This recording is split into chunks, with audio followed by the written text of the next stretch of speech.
Position motodachi. Donc motodachi, on pourrait l'appeler aussi une sorte de petit zenkutsu.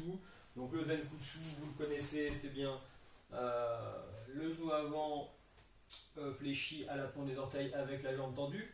Le motodachi, on pourrait dire voilà, c'est un petit zenkutsu, mais en position très très haute. On va retrouver quand même le genou avant fléchi, mais on va être en position très très haute.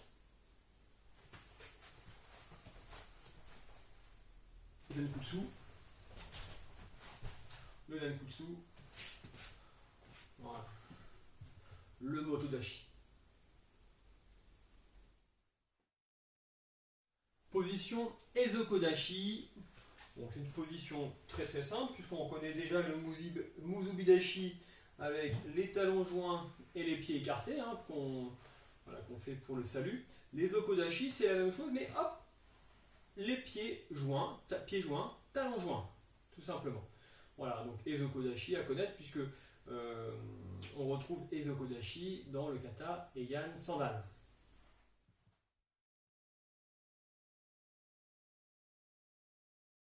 Un nouveau déplacement à connaître pour la ceinture verte, le yorihashi ou le pas glissé.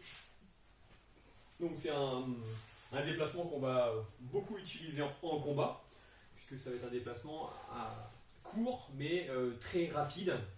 Puisqu'on a vu, on connaît le tsugihashi où c'est la jambe arrière qui revient, puis la jambe avant qui avance. Bon, le problème c'est que quand on fait ce genre de technique, bon, l'autre en face il n'est pas aveugle, il va voir que bon, vous avez commencé à effectuer un déplacement. Le yorihashi il est beaucoup plus rapide puisque face à l'adversaire on va exécuter un pas glissé qui peut s'accompagner par exemple d'un kizami par exemple, mais qui va être un peu plus rapide. Donc forcément c'est une technique, un déplacement que l'on utilise beaucoup en combat. Donc si on regarde les principes de base, ça va consister effectivement à déplacer la jambe avant et la jambe arrière à la suivre. Quand on est bien sur un pas glissé, là le tsugihashi c'est la jambe arrière qui se déplace puis la jambe avant. Là on est plutôt sur d'abord la jambe avant puis la jambe arrière. Même si effectivement le but c'est d'aller très très vite dans le déplacement.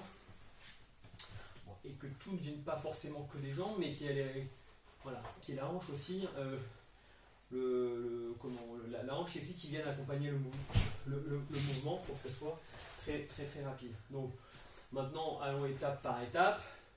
Pour un débutant déjà, ça va être effectivement déplacement à la jambe avant, puis la jambe arrière. Donc voilà.